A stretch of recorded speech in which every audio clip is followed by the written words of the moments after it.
Welcome to Salad with a Side of Fries. I'm your host, Jen Trepic, talking wellness and weight loss for real life. We're here to clear up the myths, misinformation, bad science, and marketing to teach you how to eat and how to cheat. Are you ready? I'm having salad with a side of fries. This week, we're talking about airports. And this is not based in science, this thought. I sort of feel like travel brings out our most basic human instinct of like hunter-gatherer need food will survive thing, right? Like I could be not hungry and then walk into an airport and all of a sudden I need food. You too? Yeah, no, absolutely. Yeah. When I was a kid, it was all about the Cinnabon. I could sit and watch them make it for hours and I can smell it now thinking about it. What's your go-to airport food? So not so much airports. I do a lot of road driving and Okay. I'll be driving about 3.5 hours at a stretch on each weekend day, Fridays and Sundays. And, for me, I might want something sugary. So, sometimes I think about getting like a strawberry milkshake or it's like we want this candy. Yeah, some type of treat. So that's the struggle there. Yeah, well, and it's funny because as you're saying it, I'm thinking, on an ordinary day, you could probably go 3.5 hours without food or something, like just having water and not thinking anything of it. But add travel into that and all of a sudden it's, we need sustenance. Like we might die in the next 3.5 hours without fuel, And it's interesting. I think, I don't know, maybe some of this goes back to when travel was such a luxury and there was like this whole experience involved in it. Maybe it is this natural survival instinct that kicks in, but we are not alone. According to the International Air Transport Association, first of all, passenger numbers could double to 8.2 billion with a B by 2037. And that on average, 50% of passengers are eating and drinking at airports. Wow. I mean, that is a massive number of people. Yeah. I also think today you're rarely getting food on a plane and airports have a lot of options that they didn't used to have. Yep. So going back a bit, I remember, this was maybe 15, 20 years ago. I could be fine. I'd have whatever plan I was following, right? I'd feel great. And then I'd get to the airport and want to eat fast food or candy or chips, right? All that stuff like you were saying. So the first rule I made for myself, so now this, like I said, it was probably 15, 20 years ago. The first rule I made for myself was I didn't eat at the airport. Like I didn't buy food there. What I would buy was a bottle of water and a Diet Snapple. Mm-hmm. Now, I don't necessarily choose those things today, but at the time, that was progress. And it worked for me, right? It created like this red line and allowed me to break those old patterns. At the same time, if I needed it, I would bring food. So some of my go-tos at that time were like I'd bring sliced turkey and an apple and cheese slices, right? At the time, again, for me, it was probably Kraft Singles in those days. These days, I don't necessarily have that. But right now, definitely still an apple. It's super easy. Almonds or walnuts, super easy, great go-to. I find the walnuts really satisfying. So I'd bring those with me and I'd have, my little stash. Maybe it's cut up veggies, right? Like carrot sticks. Fair warning, be careful with like hummus or peanut butter. If the container is small, it's fine. I once was traveling somewhere for a weekend only and had an unopened jar of peanut butter and security took it. So don't recommend that one. Yeah. My favorite bars I always have with me. So that's the Think brand creamy peanut butter flavor. So I bring 1 or 2 of those in my bag so that I have them. I've also brought like protein powder from our nutrition shake in a Ziploc. And then I can buy the bottle of water and I can funnel from the Ziploc into the bottle of water. I also sometimes have these like low carb snacks like that are pretzels or kind of like, there's one that's sort of like a cinnamon cereal. So sometimes I'll bring those to have some options with me. And so as long as I have those, I'm fine, right? Actually, when I was traveling for Thanksgiving, I had some berries that I hadn't finished yet. So I put those in a Ziploc. I put some walnuts in a Ziploc and I grabbed, a disposable spoon and had that with me on the plane. Little things. I think those are some great snacks that I'll bring with me now. Some things that I used to bring with me, but it gives us some options, right? And then my plan is always to buy a water once I'm through security.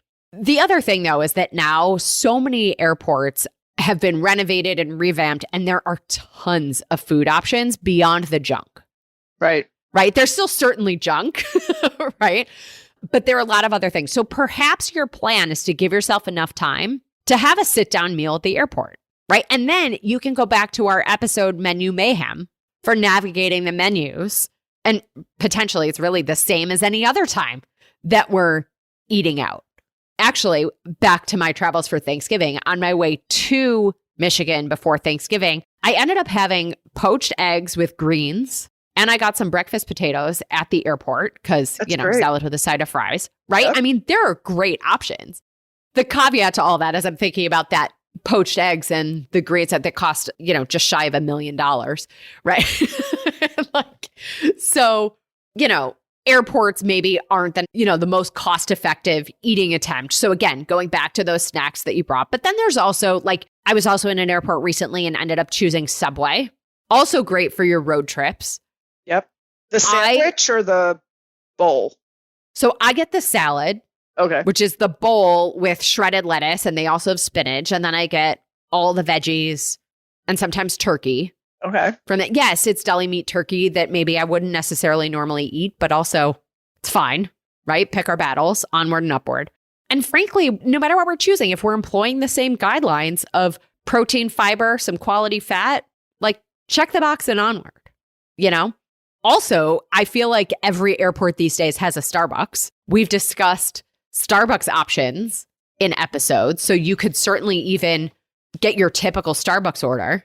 Like everything, I think the key to the airport is just having a plan and then sticking to it. So how do we stick to that plan? So sometimes I remind myself of the plan in my head as I am walking past all the restaurants, right? In my head, I'm like, you have your apple, you have your walnuts, all you need is a water. And then maybe I walk past the next day, I'm like, you have your walnuts, you have your apple, all you need is a water, right? And I just keep saying it as I'm walking through the airport.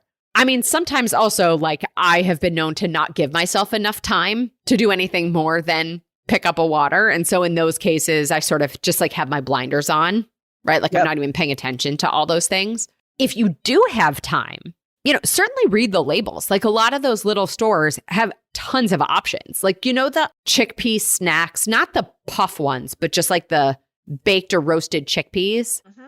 I first found those in an airport. Oh, wow. Yeah. So options have airports if you're willing to look. Again, reading all those labels, it's just going to take a little bit of time. So maybe you have it or you don't. Remember, progress over perfection. We're all going to be fine.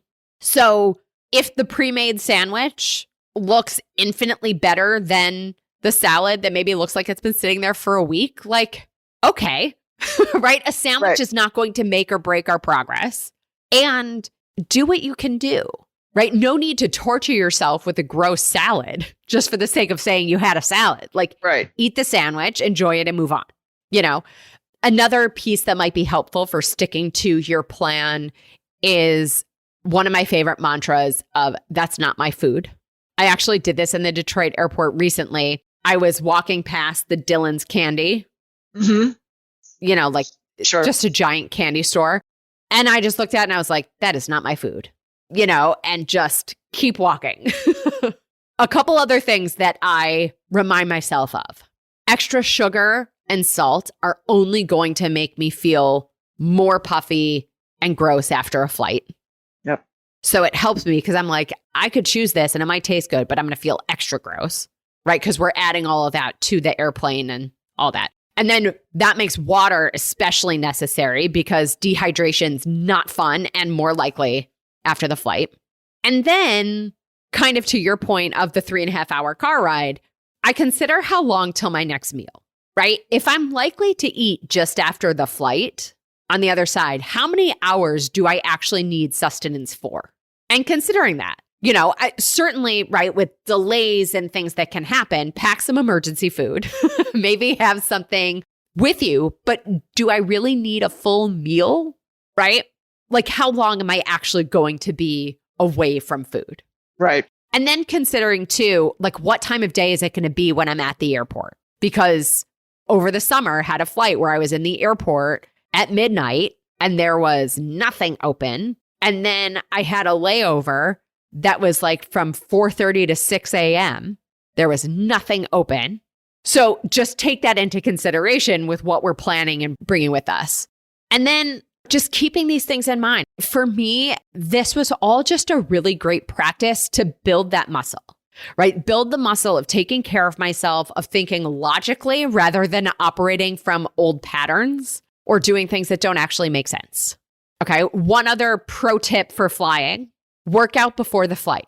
So your immune system is more active following a workout for a few hours post the activity. So exercise before flight. And then I've also found that having that activity already in my day helps me make healthier choices when I'm there because I already feel better and I have energy. What if your flight's at like 6 a.m. and you have to wake up at 3 to get to travel? So like, should I did you that. exercise the night before? So I did that. I set my alarm for 3:15 before a 6 a.m. flight. I did not wake up to work out before, but I did work out after I landed. Okay. Before getting into that day. Be reasonable, right? Know what we can do. Fresh air would be a good thing for that day, but sometimes that early, I would say at that point, sleep is more helpful than, good question. So the exercise thing. And then the last thing I would say is skip all of the online lists of airports with the healthiest food. Right? Not only are most of those lists super outdated, but we don't know how they're defining quote unquote healthy options, right? And if you're living the salad with a side of fries approach, you can find something anywhere. It's all going to be fine. So save yourself the time, skip that research. If you really want to, I guess shortly before your flight, if you know what gate you're at, you could look at the airport map and see what restaurants are near there, just so you know if you're going to stop somewhere on your way to your gate or if you're going to go somewhere that's near around your gate. But those are my airport tips, tricks, and hacks. How I navigate airports, what I used to do, some of my favorite snacks to bring with you, and a couple tips for the mental side of things too. Kristen, any questions, anything to add? No, but I started out talking about strawberry milkshakes when I drive for 3.5 hours, and now I've got all these other ideas on what I can bring. So thank you. Yeah, awesome. I love it. Well, as always, everybody, I'm your host, Jen Trepeck. Connect with me on Instagram or all social media. I am at Jen Trepeck, JENNTREPECK. Website is asaladwithasideoffries.com. I want to hear from you. Send a message if you're curious about the Resolution Revolution program. Link in the show notes or send a message. Nothing makes me happier than hearing your takeaways, your ideas, your questions. Kristen, thank you again for being here. Thank you. And of course, if you are not already a member, join our membership program by going to glow.fm/salad with a side of fries. This shows your support for this community, this podcast, but most importantly, it supports your health. You'll get this week's recipe for the Italian wedding soup and details for your quarterly live Q&A. That's a one-on-one, just you and me. Well, friends, that's it for today's episode of Salad with a Side of Fries. Congratulations for making yourself and your health a priority. Thanks so much for joining us. Be sure to click subscribe or follow on your favorite podcast platform. Share us with a friend, and we'll be back next week. Always remember, you deserve it, and you are worth it. Happy healthy.